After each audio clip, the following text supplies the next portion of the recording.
ยให้สุนทรฝากธรรมนี้มาช่วยย้ำเตือนอย่าลืมอย่าเลือนน้ำคำที่พร่ำสอนสังคมวุ่นวายสุดแสนอาวรณ์วันกลัวโลกจะรุ่มร้อนวันธรรมจะลับลอ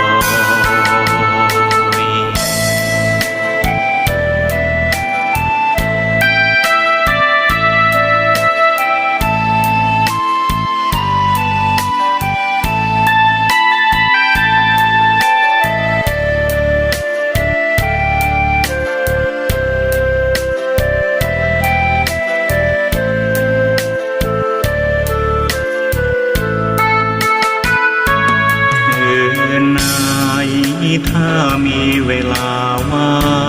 งจดหมายมาบ้างอย่าทำเงียบเฉยหรือโทรศัพท์เข้ามาติชมเชยถามปัญหาเถิดเอ่ยจะเฉลยให้สุนทรฝากธรรมนี้มาช่วยย้ำเตือนอย่าลืมอย่าเลือนน้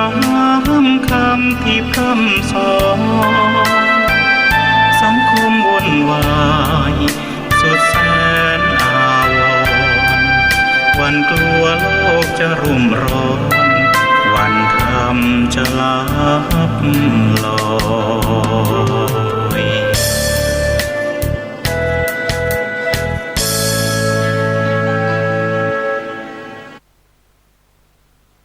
เจริญสุขสาธุชนญาติโยมท่านผู้ฟังทั้งหลายทุกท่านทุกคนวันนี้รายการธรรมะณทางสถานีวิทยุศูนย์การเผยแผ่ธรรมของวัดฝายหินอำเภอเมืองจังหวัดเชียงใหม่ในคลื่น 104.50 ธรรมภาพตุเจ้าวัดหนองตองหางดงจังหวัดเชียงใหม่มาพบกับญาติกับโยมให้ข้อคิดแก่ญาติแก่โยมพระพุทธเจ้าท่านได้หนีออกจากบ้านจากเมืองเสียสละทุกสิ่งทุกอย่างไม่ว่าจะเป็นมเหสีคือพระนางยโสธราและพระโอรสคือราหุลรักแสนรักปราสาทสามฤดูนางสนมทั้งหลายปัจจัยเงินทองสิ่งของข้าทาสบริวารท่านลิงทิ้งหมดเห็นว่าสิ่งเหล่านี้มันไม่ใช่หนทางความสำเร็จตอนหนึ่งเห็นนางสนมทั้งหลายนั้นนอน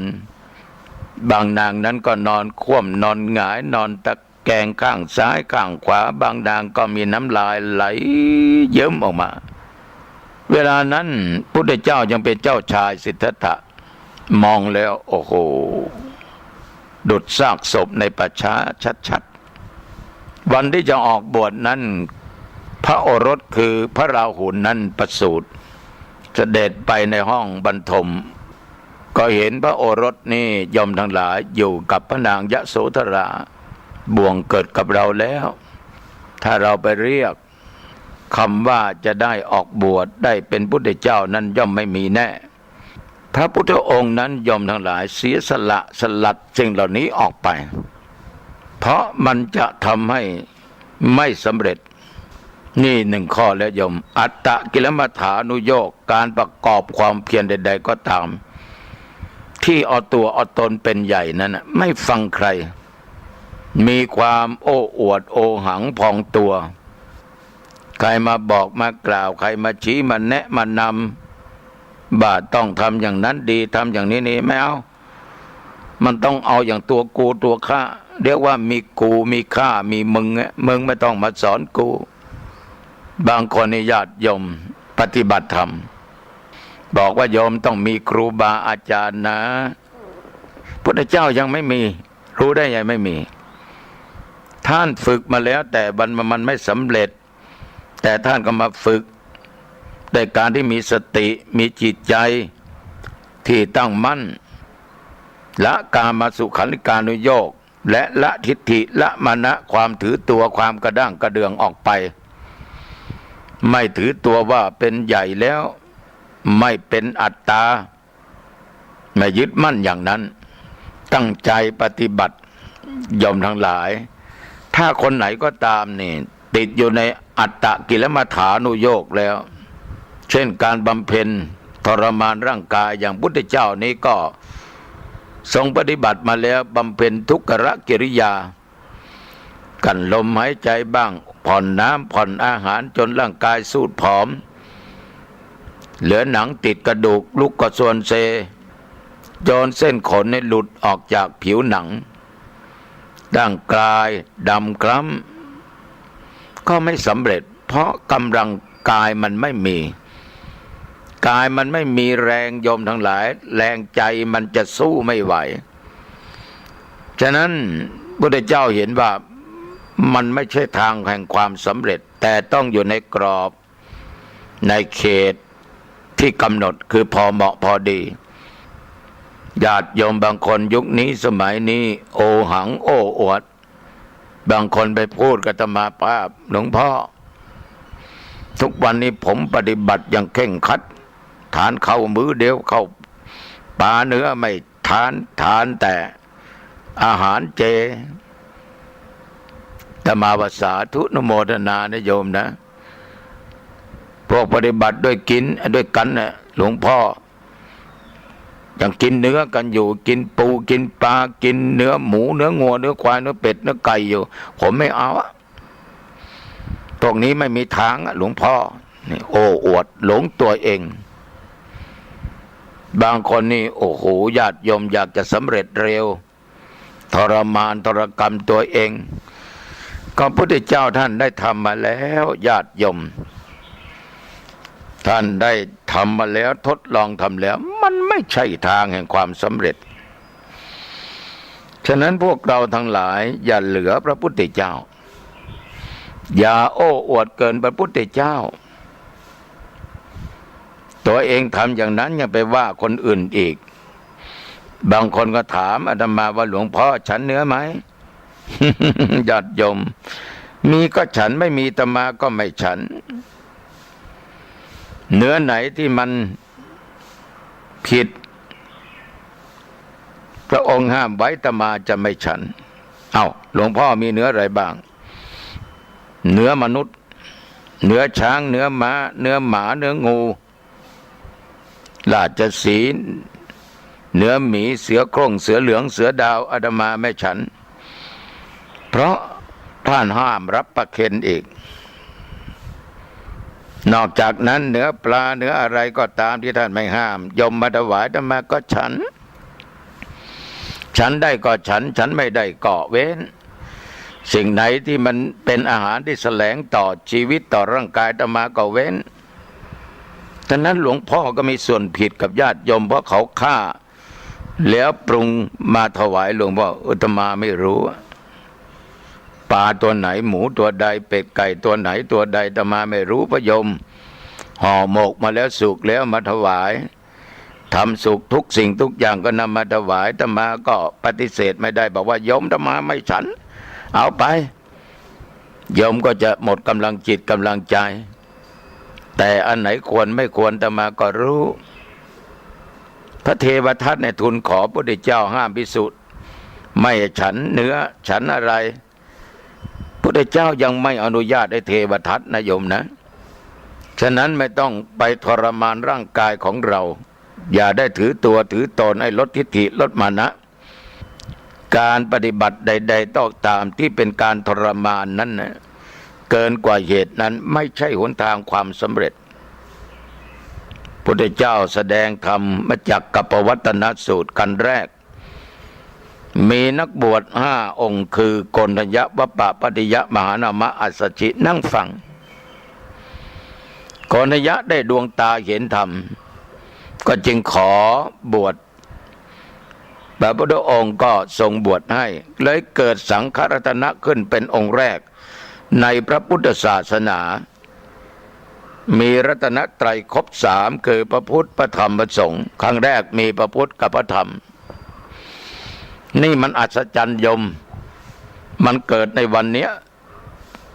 ในอดีตคือวันอาสาฬหบูชานี้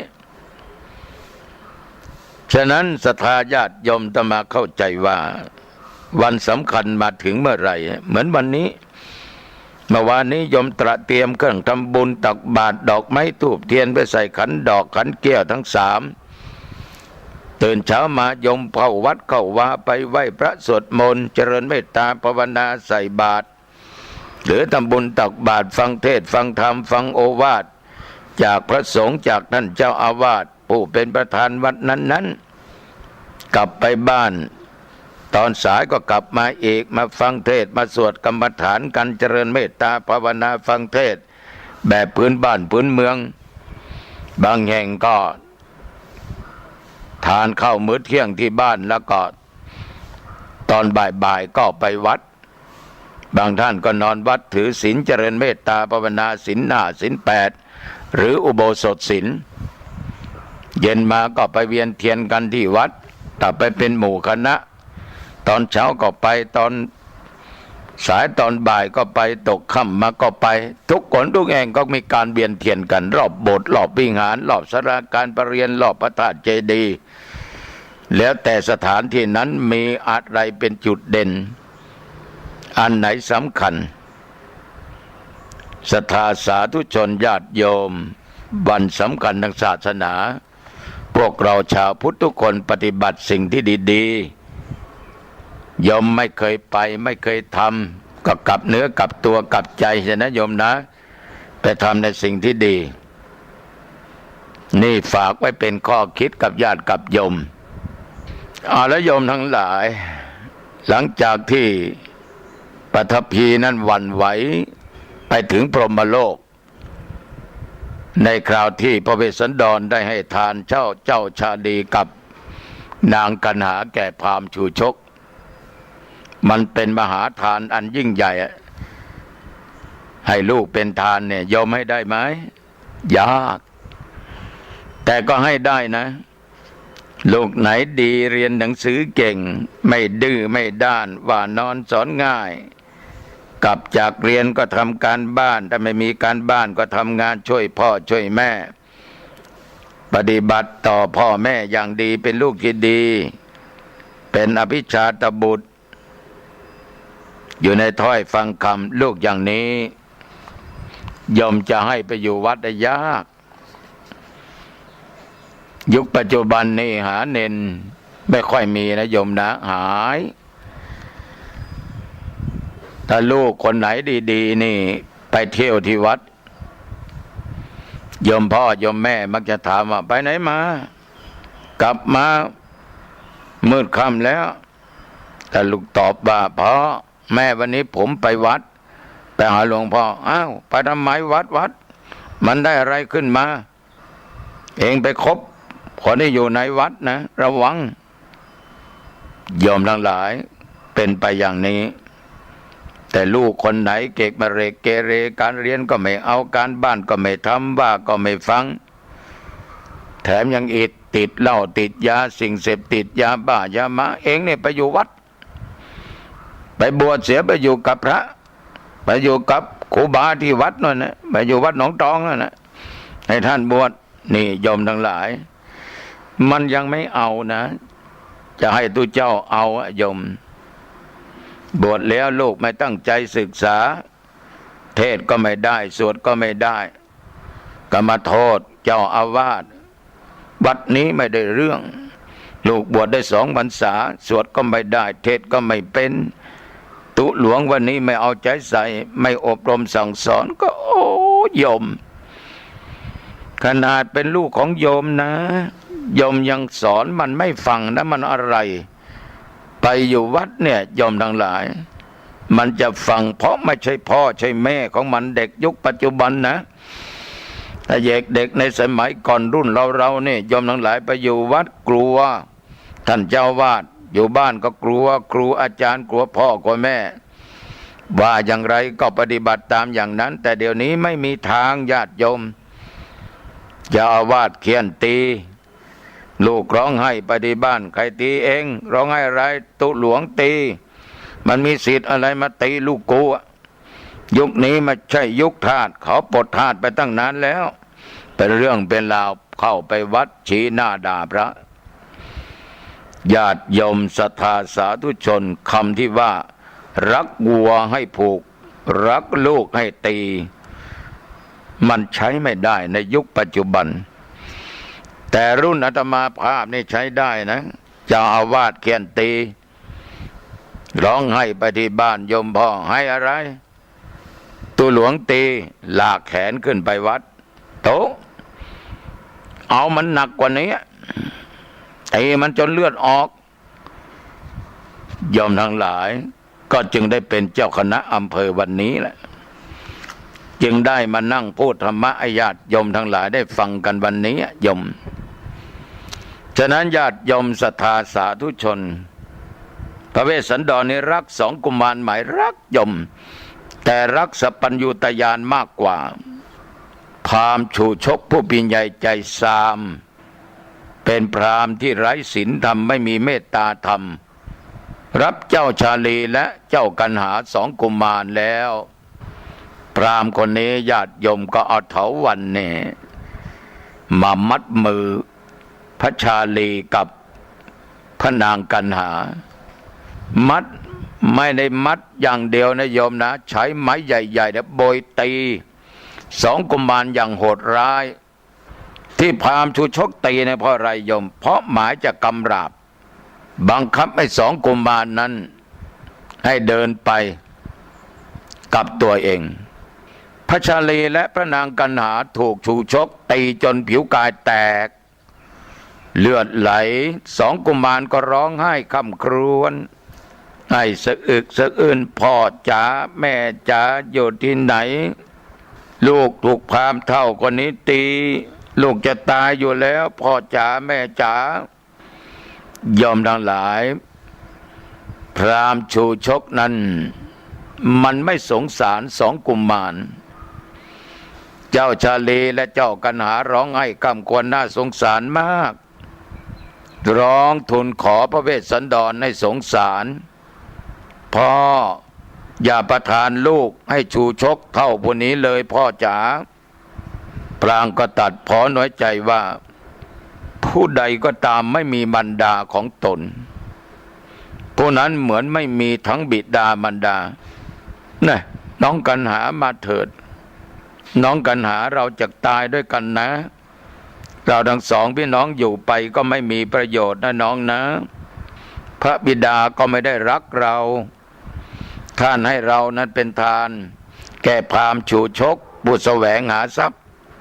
พราหมณ์ก็ไม่มีเมตตาจิตใจดำอำมหิตร้ายกาจเหลือเกินเขียนตีเราทั้งสองเราเจ็บเราปวดมันก็ไม่มีเมตตาไม่ปรารถนาดีต่อเราไม่รักเราพ่อของเราก็ไม่รักเราพราหมณ์ทรมานทรกรรมเราเหมือนนายโคบาลตีฝูงโคศรัทธาสาธุชนญาติโยมแต่จะถามว่าพระเวสสันดรนั้นทนได้ไหมเกือบทนไม่ได้มันไม่มีพ่อไม่มีแม่ที่ไหนไม่รักลูกโยมมันรักทุกคนแหละลูกศิษย์ลูกหาก็รักเหมือนโยมรักลูกของโยมแต่พระเวสสันดรนี่ญาติโยมรักสัพพัญญูตญาณมากกว่าเวลานั้นพระเวสสันดรทรงมีความเศร้าโศกเสียอกเสียใจเป็นกำลังน้ำตาซึมเลยนะโยมนะพระทัยของพระองค์นั้นทุกข์เร่าร้อน ทั้งโกรธแค้นพราหมณ์ความอาลัยห่วงใยของพ่อโยมทั้งหลายก็ประดังเต็มกำลังไม่สามารถที่จะกั้นความสงสารพระโอรสพระธิดาทั้งสองได้พี่น้องญาติโยมพระเวสสันดรน้ำตานั้นน่ะหรือน้ำพระเนตรนองหน้าก็จึงปลีกตัวเข้าอาสมจะให้พราหมณ์เห็นน้ำตาไม่ได้พระองค์ร้องไห้กันแสงค่ำครวญอย่างน่าสงสารมากโยมที่เป็นลูกเป็นเต้าเมื่อมีอะไรเกิดขึ้นกับพ่อกับแม่อย่านึกว่าพ่อแม่ไม่รักเรานะพ่อแม่รักแต่ต้องเห็นใจท่านบางสิ่งบางอย่างนั้นเราไม่รู้ความในใจของท่านแต่มาเสียใจที่มีโยมคนหนึ่งฆ่าแม่แล้วก็ฆ่าพ่อแต่พ่อไม่ตาย เอามีดไปปาดคอแม่ ถามว่าติดยาไหมยมเจ้าหน้าที่ตรวจดูปัสสาวะไม่มี โมโหที่แม่นั้นสอนบ่อยบอกบ่อยแนะนำบ่อยโกรธเลยคว้ามีดมาปาดคอแม่ตายคาที่พ่อก็มาห้ามแทงพ่อเอกฟันบอดเจ็บป่วยรักษาตัวอยู่ที่โรงพยาบาลญาติโยมลูกคนไหนฆ่าแม่ฆ่าพ่อนั้นมันเป็นอนันตริยกรรมเป็นกรรมที่หนักที่สุดมาตุฆาตฆ่าบิดาฆ่ามารดาปิตุฆาตฆ่าบิดาตายแล้วห้ามสวรรค์ห้ามนิพพานนะด้วยความโกรธอันสุดขีดระงับอารมณ์ไม่ได้เพราะขาดสติโยมเพื่อรู้สึกก็ต้องมานั่งเสียใจร้องไห้ก็สายเกินไปพระเวสสันดรให้ทาน2 กุมารแก่พราหมณ์ชูชกพระองค์ก็เศร้าโศกเสียใจร้องไห้แล้วก็ทรงชำเลืองแด่ทรงชำเลืองขอโทษทรงชำเลืองแลดูพระโอรสทั้งสองทรงเจ็บแค้นต่อพราหมณ์ชูชกเป็นอย่างมากญาติโยมทำไมพราหมณ์นี่ได้แล้วจึงมาทำร้ายต่อเด็กตัวน้อยๆซึ่งไม่มีพิษไม่มีภัยแม้แต่จะตอบโต้จะทำอะไรต่างๆนานาก็ทำไม่ได้ใจหนึ่งของพระเวสสันดรนะโยมนะคิดแค้นมากๆอยากจะตามไปชิงเอาพระโอรสทั้งสองคือชาลีและกันหากลับคืนมาแล้วก็ฆ่าพราหมณ์นั้นเสียโยมแต่สุดท้ายพระเวสสันดรก็ทรงชนะความโกรธด้วยปัญญาเห็นเหตุแห่งทุกข์ทั้งมวลว่าทุกข์เห็นปานนี้เกิดเพราะโทษแห่งความเสน่หาใช่เพราะเหตุการณ์อื่นไม่เพราะฉะนั้นเราควรเป็นผู้มีจิตมัธยัสถ์วางอารมณ์ไม่เป็นกลางเราอย่าทำความเสน่หาเมื่อพระเวสสันดรทรงดำริอย่างนี้แล้วโยมก็ทรงบรรเทาความเศร้าโศกด้วยกำลังพระญาณของพระองค์ก็ประทับนั่งในคืนนั้นด้วยอาการเป็นปกติเกือบไปละโยมถ้าพระเวสสันดรนี้ไปนำเอา2 กุมารกลับมาและฆ่าพราหมณ์หรือทำร้ายร่างกายพราหมณ์ชูชกโดยแรงแค้นแรงโกรธไม่ได้ตรัสรู้เป็นพระพุทธเจ้าแล้วโยมไม่ได้ตรัสรู้เป็นพุทธเจ้า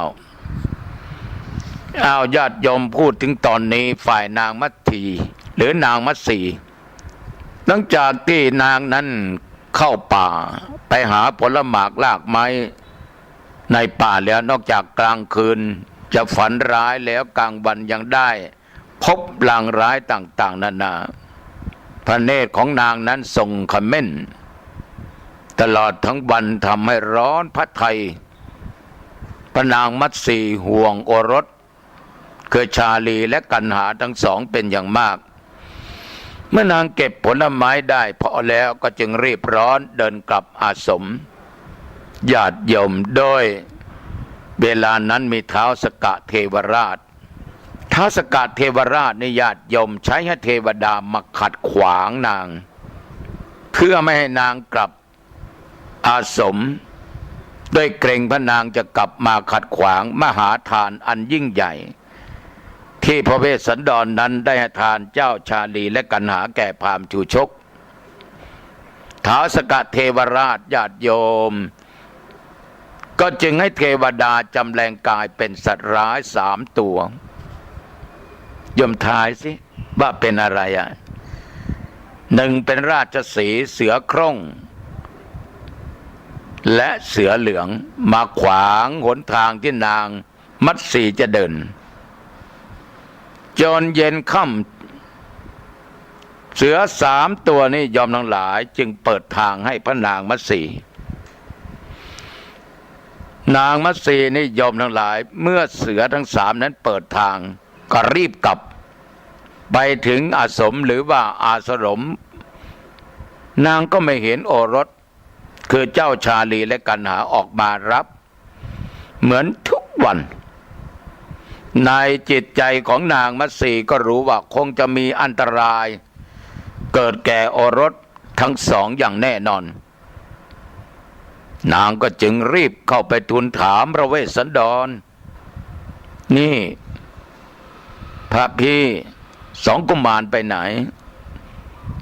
ลูกทั้งสองไปไหนพระเวสสันดรนิ่งเงียบไม่ตัดอะไรเลยสักอย่างโยมไม่พูดไม่จาอะไรสักอย่างนางมัตสีส่งกันแสงร้องไห้น้ำตานี่โยมทั้งหลายไหลมาไม่ขาดเรียกหาเจ้าชาลีและกันหาไปทุกหนทุกแห่งที่สองกุมารนั้นเคยไปเที่ยวเคยไปเล่นเจ้าชาลีเจ้ากันหาอยู่ไหนแม่ตามหาลูกนะลูกไปอยู่แห่งไหนกลับมาหาแม่เร็วๆลูกชาลีลูกกันหานางเรียกไปก็ร้องร่ำไห้ไปตามหาลูกทั้งสองที่ไหนก็ไม่เจอก็จึงกลับมานางก็มาถามพระเวสสันดรอีกเจ้าพี่เจ้าชาลีและลูกกันหาไปอยู่ไหน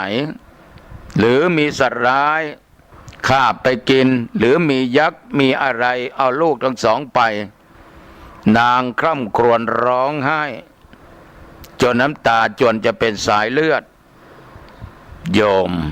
แต่พระเวสสันดรก็ทรงนิ่งเงียบอยู่เหมือนเดิมเงียบอยู่เหมือนเดิม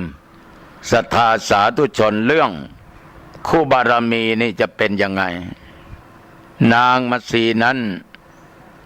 ถามพระเวสสันดรพระเวสสันดรจะตอบยังไงวันนี้โยมทั้งหลายก็ขอยุติแค่นี้ก่อนพูดถึงคู่บารมีของพระเวสสันดรคือพระนางมัตสีส่งกันแสงร้องไห้นะโยมนางก็เที่ยวตามหาเจ้าชาลีและพระนางกันหาไปทุกคนทุกแห่งที่รู้ว่าทั้งสองพระองค์นั้นเคยไปเที่ยวไปเล่นพระนางมัตสีก็ตามหาไม่พบนางก็ร้องไห้กลับมาก็มาถามพระเวสสันดรอีกแต่พระเวสสันดรก็ทรงนิ่งเงียบอยู่เหมือนเดิมโยมคงจะรำคาญนะทำไมไม่บอกอะพระเวสสันดรท่านมีเหตุผลนะโยมเดี๋ยวค่อยฟังกันพระนางมัตสีนั้นก็อดไม่ได้ก็กราบทูลว่าการที่พระองค์ไม่ตัดกะกะหม่อนชั้นนี้นะมันเป็นทุกข์ยิ่งการที่วันนี้หม่อมฉันไม่เห็นลูกชาลีและกันหาอันเป็นลูกรักทั้งสองมันเหมือนแผลที่ถูกแทงด้วยลูกศรการที่ไม่เห็นลูกทั้งสองและพระองค์ไม่ตรัสกับหม่อมฉัน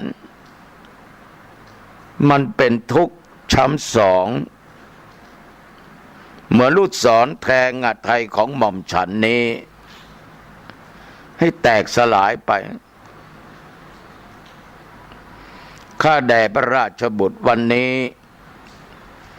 ถ้าพระองค์ไม่ตรัสกับหม่อมฉันตลอดราตรีนี้วันพรุ่งนี้เช้าฉลอยพระองค์จะไม่ได้ทอดพระเนตรเห็นหม่อมฉันหรืออาจจะเห็นหม่อมฉันนี่ปราศจากชีวิตตายเสียแล้วพระนางมัตสีสะอึกสะอื้นให้ทูลถามพระสวามีแต่ก็ไม่ได้รับคำตอบพระเวสสันดรนั้นโยมทั้งหลายรอจังหวะตั้งใจรอคอยจังหวะบอกที่เหมาะสมกับจังหวะฝ่ายพระนางมัตสีเมื่อไม่รู้จะทำอย่างไรนางก็เที่ยวตามหาพระโอรสพระธิดาไปทั่วตลอดทั้งราตรีลูกชาลีลูกกันหาลูกชาลีลูกกันหาอยู่ไหน แม่ตามหาลูกนะ ลูกชาลีลูกกันหานางก็เรียกหาลูกทั้งสองจนรุ่งเช้าจนมีแสงของอาทิตย์ทาบขอบฟ้าก็ยังหาไม่พบพระนางมัตสีญาติโยมก็กลับมาหาพระเวสสันดรนางก็ร้องไห้จนหมดสติไปด้วยความเหนื่อยและเสียพระทัยที่แทบพระบาทของพระเวสสันดรสาธุชนญาติโยมพระเวสสันดรนั้นเห็นดังนั้นก็ตกพระทัยตัวสั่นคิดว่าพระนางมัตสีนั้นสิ้นพระชนม์ด้วยความเศร้าโศกเสียใจอย่างหนักแต่ต่อมาก็ตั้งสติจับดูพระกายของพระนางดูยังอุ่นอยู่นี่ยังอุ่นอยู่ก็จึงรู้ว่านางมัตสีนั้นยังมีพระชนม์อยู่แม้ว่าไม่ได้ถูกต้องกันมาเป็นเวลา7 เดือนแต่ก็ไม่อาจจะทรงกำหนดความเป็นบรรพชิตอยู่ได้เพราะความโศกมีกำลังมีพระนัยนาเต็มไปด้วยพระอัศชนช้อนพระเศียรของพระนางมัตสีขึ้นวางไว้บนพระเผาบนตักน้ำตานั้น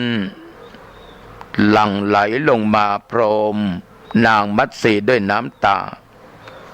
ลูบพระพักตร์ตรงที่พระหฤทัยของพระนางมัตสีน้องนางอย่าจากพี่ไปนะน้องนางอย่าตายนะ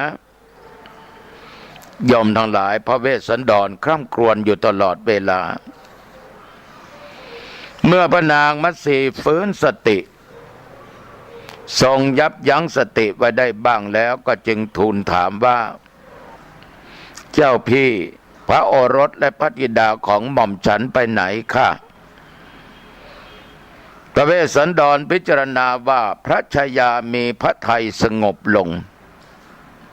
พอที่จะรับฟังความจริงในใจได้จึงตรัสตอบว่าแม่มัตสีเหยเมื่อวานนี้ระหว่างที่เธอไปหาผลหมากลากไม้มีพราหมณ์เฒ่าคนหนึ่งเข้ามาขอโอรสกับธิดาของเราไปเป็นทาสเราจึงให้2 กุมารนั้นเป็นทานไปแล้วฉันรัก2 กุมารมากแต่ก็รักสัพพัญญูมากเช่นเดียวกันพระนางมัตสีฟังดังนั้นก็ใจหายทรงตัดพ้อพระเวสสันดรว่าพระองค์ทรงรู้อยู่ว่าโอรสและธิดาของหม่อมฉันไปไหนแต่ทำไมพระองค์กลับไม่ยอมบอกปล่อยให้หม่อมฉันหัวใจแทบสลายเป็นห่วงลูกหม่อมฉันร่ำไห้ตามหาลูกตลอดราตรีจนเลือดในกายกลั่นเป็นน้ำตาแทบจะหมดออกจากร่างกายไปหมดพระเวสสันดรตรัสว่าดูก่อนมัตสีเอ๋ยเราเป็นชายให้ลูกเป็นทานยังกลั้นน้ำตาไว้ไม่ได้หัวใจของเรานี้แทบแหลกสลายเมื่อเห็นลูกเดินจากไปฉันนี้รักลูกทั้งสองมากฉันไม่ได้เกลียดไม่ได้ชังลูกขนาดฉันเป็นชายยังร้องไห้เธอเป็นหญิงมีใจละเอียดอ่อนหากบอกเธอเสียตั้งแต่แรกเธอคงไม่อาจกลั้นความโศกไว้ได้ดวงฤทัยของเธอนั้นอาจจะแตกสลายเราจึงจำอดกลั้นไว้ไม่ยอมบอกตลอดราตรีบัดนี้เราเห็นเธอพอส่างโศกแล้วก็จึงบอกดูก่อนมัตสี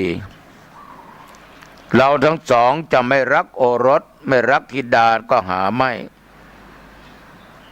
เมื่อเราบริจาคโอรสและธิดาเป็นทานไปแล้วแก่พราหมณ์ชูชก ก็ขออย่าได้ห่วงกังวลไปอีกเลยแม่มัตสีเธอจงอนุโมทนาปิยบุตรทานอันเป็นอุดมทานของฉันนะญาติโยมนางมัตสีก็ทูลว่าข้าแด่สมมุติเทพหม่อมฉันขออนุโมทนาปิยบุตรทานอันอุดมของพระองค์พระองค์ทรงบริจาคทานแล้วจงยังพระหฤทัยให้เลื่อมใสขอจงทรงบำเพ็ญทานให้ยิ่งขึ้นไปด้วยเถิดนี่แหละโยมทั้งหลายคู่บารมีของพระองค์รู้ใจกันจิตใจงดงามทั้งคู่เหมือนญาติโยมบางคู่สามีบางคู่โยมผู้ชายมีศีลผู้หญิงก็มีศีลโยมผู้ชายมีสมาธิใจตั้งมั่นเรื่องบุญเรื่องกุศลเรื่องการให้ทานโยมผู้หญิงก็มีจิตใจตั้งมั่นเป็นสมาธิเรื่องการรักษาศีลทำบุญให้ทาน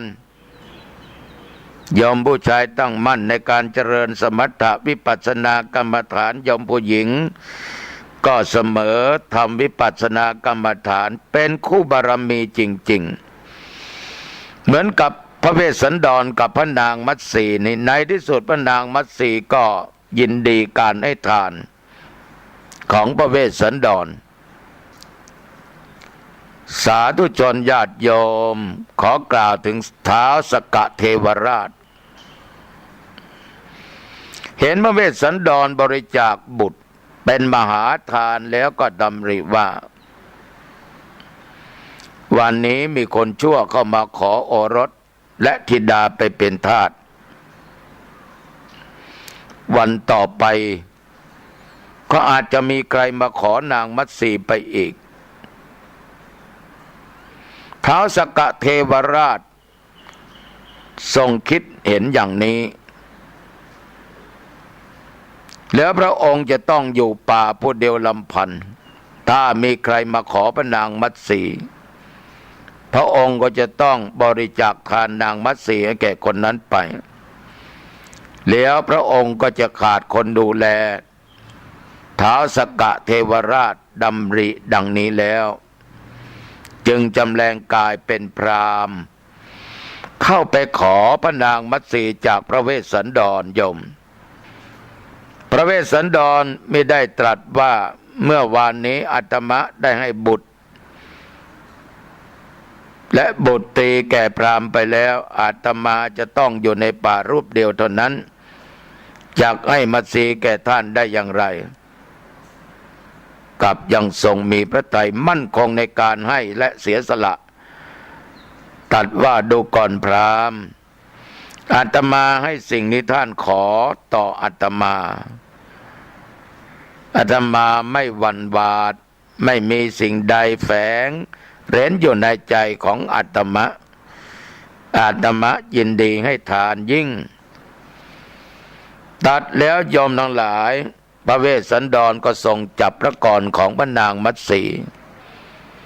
มาร่วมหลั่งสิโนทกกรวดน้ำลงในมือพราหมณ์อันเป็นท้าวสกเทวราชเนรมิตเป็นพราหมณ์พระราชทานพระนางมัตสีให้ทรงทอดพระเนตรดูพระนางมัตสีด้วยความรักแล้วก็ตรัสว่าเราให้เธอเป็นทานเพราะเกลียดชังเธอก็หาไม่เธอนั้นเป็นที่รักยิ่งของเรานารีใดในโลกนี้ที่เรารักแม้เพียงส่วนเสี้ยวของเธอนั้นไม่มีเลยน้องนางแต่พระโพธิญาณนั้นเป็นที่รักของเรายิ่งกว่าและเป็นประโยชน์แก่สรรพสัตว์ทั่วทั้งล่าเราจึงยอมสละเธออันเป็นที่รักให้เป็นทานสาธุชนญาติโยมพระเวสสันดรให้ทานเมียได้นะโยมละให้ทานได้ไหมยากโยม ขนาดว่าโยมผู้หญิงไปทำบุญที่วัดรักษาศีลฟังเทศน์ฟังธรรมเจริญเมตตาภาวนาไอ้โยมผู้ชายบางคนก็ยังหึงยังหวง ไม่ไหวไปวัดบ่อยนี่สงสัยจะมีอะไรกับใครสักคนในวัดนี่เมียจะไปก็ไม่ได้ไปทำไมวัดไม่เห็นได้อะไรเลยยอมทั้งหลายเลยมีเรื่องมีราวต่างๆเกิดขึ้นแต่ผู้ชายที่เป็นผัวนี่ยอมผู้หญิงไปบวชไม่ได้เรื่องอะไรดื่มเหล้าทุกวันการงานไม่ทำมัวแต่ดื่มเหล้าเสพยาเสพติดการงานไม่ทำเกียรติการไปบวชเสียพ่อมันนี่ไล่ไปบวชได้ยอมพระเวสสันดรให้ทานนางมัตสีนั้นแก่พราหมณ์ที่เรียกว่าอินตาสกพราหมณ์มหาปฐพีก็สั่นหวั่นไหวไปถึงพรหมโลกในการนั้นญาติโยมพระนางมัตสีผู้มีดวงหฤทัยอันประเสริฐไม่ได้ทรงทำพระพักตริ้วพระภัสดาไม่ทรงกันแสงใดๆทั้งสิ้นทรงทอดพระเนตรดูพระสวามีทรงเข้าพระทัยพระสวามีว่าพระองค์นั้นทรงกระทำสิ่งที่ประเสริฐพระนางคิดดังนี้ยอมสมเป็นคู่พระบารมีจริงๆนะเหมือนกับพระบาทสมเด็จพระเจ้าอยู่หัวก็สมเด็จพระนางเจ้าสิริกิติ์พระบรมราชินีนาถทรงเป็นคู่พระบารมีจริงๆญาติโยมนางมัตสีนั้นกราบทูลว่าหม่อมฉันเป็นเทวีของพระองค์พระองค์ทรงเป็นใหญ่ในหม่อมฉันหากพระองค์ต้องการทรัพย์ก็พึงขายหม่อมฉันหากต้องการเนื้อก็พึงฆ่าหม่อมฉันหากพระองค์ปรารถนาจะประทานหม่อมฉันแก่ผู้ใดก็พึงประทานแก่ผู้นั้นพระองค์จงกระทำสิ่งที่ทรงชอบพระทัยเถิดหม่อมฉันไม่โกรธพระองค์เลยสาธุชนเวลานั้นท้าวสกเทวราชทรงทราบอัธยาศัยอันประณีตของกษัตริย์ทั้งสองก็จึงทรงอนุโมทนาและชมเชยกษัตริย์ทั้งสองว่าข้าศึกทั้งปวงทั้งที่เป็นของทิพย์และของมนุษย์พระองค์ทั้งสองนี้ทรงชนะแล้วโยมเวลานั้นปัทภีบรรลือลั่นเสียงสาธุการก้องไปถึงสวรรค์ชั้นไตรทิพย์สายฟ้าก็แวบวับไปโดยรอบเสียงโกลาหลนั้นปรากฏดังหนึ่งเสียงภูเขาถล่มทลายเทพนิกายทั้งสองคือนารทะและปัพพตะเหล่านั้นย่อมอนุโมทนาแก่กษัตริย์นั้นทั้งสองพระอินทร์พระพรหมพระประชาบดีพระโสมพระยมพระเวสสุวรรณมหาราชเทพเจ้าทั้งหมดอนุโมทนาว่าพระองค์ทรงทำกิจที่ทำได้ยากแท้เพราะความที่เราผู้ให้ทานให้ด้วยยากเพราะความที่เราผู้ทำบุญกรรมทำด้วยยากอสัตตบุรุษทั้งหลายทำตามไม่ได้ธรรมของสัตตบุรุษทั้งหลายอันอสัตตบุรุษทั้งหลายนำไปยากเหตุดังนั้นคติภูมิที่ไปจากโลกนี้ของสัตตบุรุษและอสัตตบุรุษทั้งหลายจึงต่างกันอสัตตบุรุษทั้งหลายย่อมไปสู่นรกสัตตบุรุษทั้งหลายมีสวรรค์เป็นที่ไปในเบื้องหน้าข้อที่พระองค์เมื่อเสด็จประทับแรมอยู่ในป่าพระองค์ท่านได้พระราชทานกุมารกุมารีและได้ให้ทานพระมเหสีนี้นับว่าเป็นพรหมญาณอันสำฤทธิ์ เพราะจะไม่ต้องเสด็จไปในอบายภูมิขอพระกุศลทานอันนั้นจงอำนวยวิบากสมบัติแต่พระองค์ในสวรรค์เถิดนี่โยมทั้งหลายเราเทพทั้งหลายต่างอนุโมทนานะโยมนะญาติโยมไม่ทานทุกวันนี้ถ้าโยมมีจิตใจบริสุทธิ์ให้ทานอย่างจริงจังจริงใจไม่มีอะไรแอบแฝงนะโยมนะไม่หวัง2 ตัว3 ตัว6 ตัวอาตมาภาพว่าเทพเทวดาทั้งหลายคงจะอนุโมทนาสาธุแต่นี่ส่วนมากให้ทานเรียบร้อยสาธุงวดหน้าก็เจอ2 ตัว3 ตัวได้รางวัลเลข6 ตัวที่1ก็ยิ่งดีทำบุญไป20 บาทจะเอา5-6 ล้านบาทมันไม่สมดุลท้าวสกเทวราชทรงอนุโมทนาแต่พระเวสสันดรทรงดำริว่าบัดนี้เราควรจะไม่ชักช้าในที่นี้ควรถวายเกินพระนางมัตสีแด่พระเวสสันดรแล้วกลับไปทรงดำริชนี้แล้วก็ตรัสว่าข้าพระองค์ขอถวายพระนางมัตสีพระมเหสีผู้งามทั่วสัพพังเคินแด่พระองค์ผู้เจริญเพราะพระองค์มีพระฉันทะอัตยาศัยเสมอด้วยพระนางมัตสีและพระนางมัตสีก็ทรงมีพระฉันทะอัตยาศัยเสมอด้วยพระองค์ผู้พระสวามีน้ำนมและสังมีสีเสมอเหมือนกันฉันใดพระองค์และพระนางมัตสีก็มีมนัสเจตนาเสมอกันฉันนั้นพระองค์ทั้งสองเป็นขัตติยชาติสมบูรณ์ด้วยพระวงศ์เกิดดีแล้วแต่ถูกพระมารดาพระบิดาเนรเทศให้เสด็จมารอนแรมอยู่ณอาสมในราวไผ่นี้ขอให้พระองค์เมื่อทรงบำเพ็ญทานต่อไปพึงบำเพ็ญบุญกุศลตามสมควรเถิดหม่อมฉันคือท้าวสกะจอมเทพมาสู่สำนักของพระองค์หม่อมฉันขอถวายพระพร8 ประการขอพระองค์ทรงเลือกเอาพรตามอัธยาศัยเถิดนี่ญาติโยมคนประเสริฐคนมีศีลคนมีธรรมเป็นคู่บารมีอย่างพระเวสสันดรกับพระนางมัตสีก็จะได้รับพร8 ประการจากท้าวสกะจอมเทพ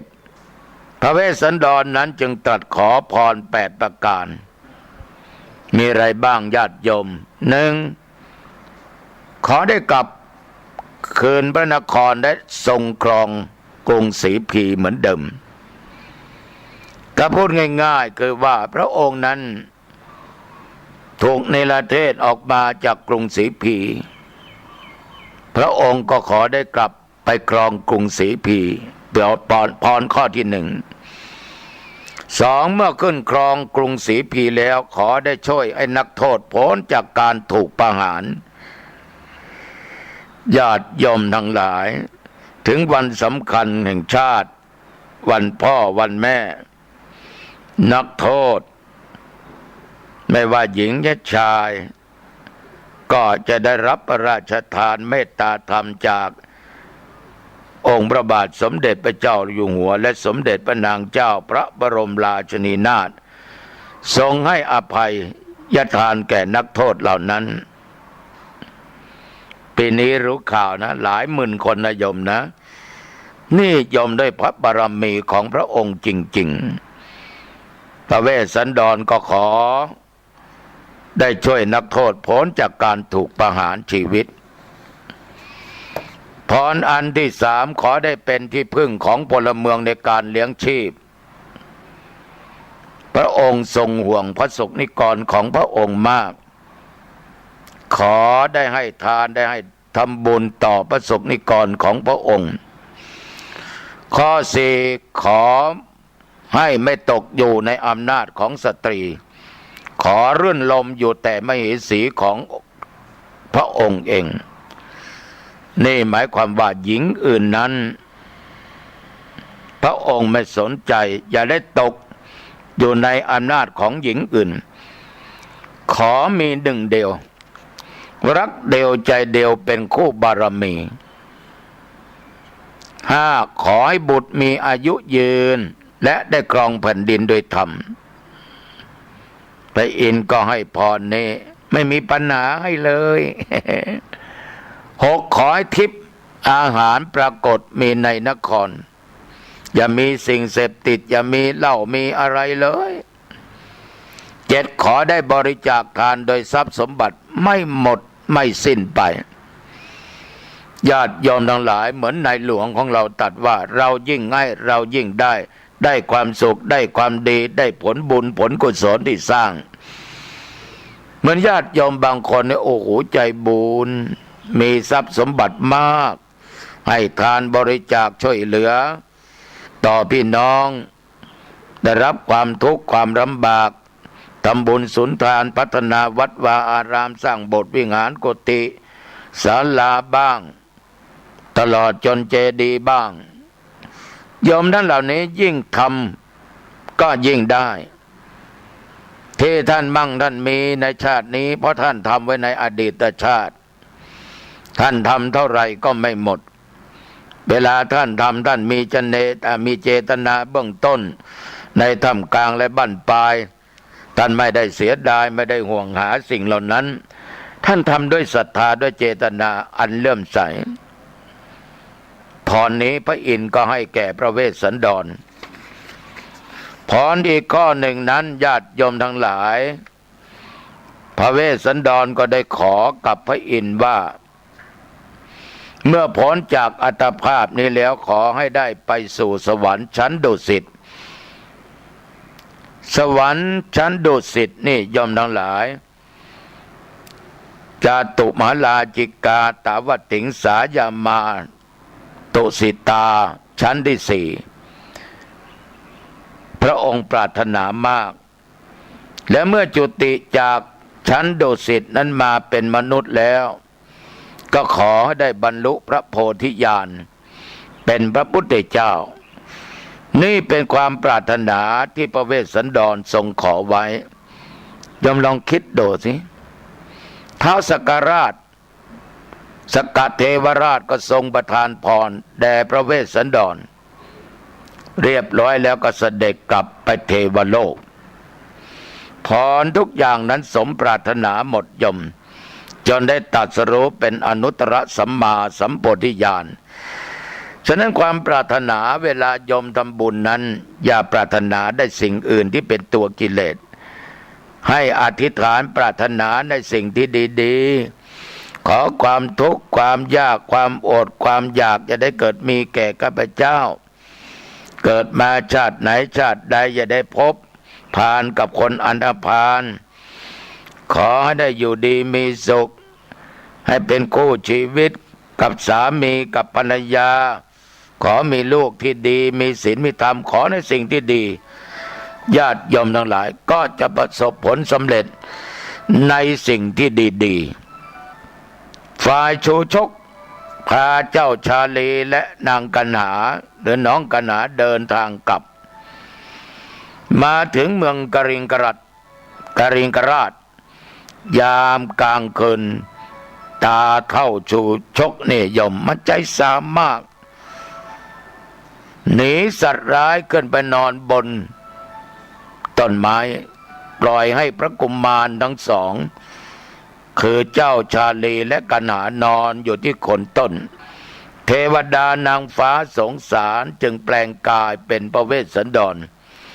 กับพระนางมัตสีมาคอยดูแลยามเช้าก็หายวับไปสาธุชนพราหมณ์จูชกตื่นมาก็เดินทางพร้อมกับสองกุมารมาถึงกลางแยกเทวดาก็โดนใจให้พราหมณ์จูชกเดินหลงทางไปกรุงเสพีกรุงศรีพีนี่เป็นเมืองเก่าเป็นเมืองพ่อเมืองแม่ เมื่อพราหมณ์พาสองกุมารถึงกรุงศรีผีพระเจ้าสนใจทอดพระเนตรเห็น เจ้าชาลีและพระนางกันหาแต่ไกลจึงมอบให้อำมาตย์บอกว่าเร็วๆท่านอำมาตย์ไปพาพราหมณ์ชูชกกับสองกุมารนั้นมาเฝ้าเราบัดนี้สัพปิติโยวิวัจจันตุสัพพะโลกโกวินัสตุมาเตภวะตวนตรโยสุขีติกายุโกภวะอภิวาตานะสีลิสานิจังวุตาปัจจายิโนจตารโรธรรมาวัฏทันติอายุวันโนสุขังพลังเจริญพร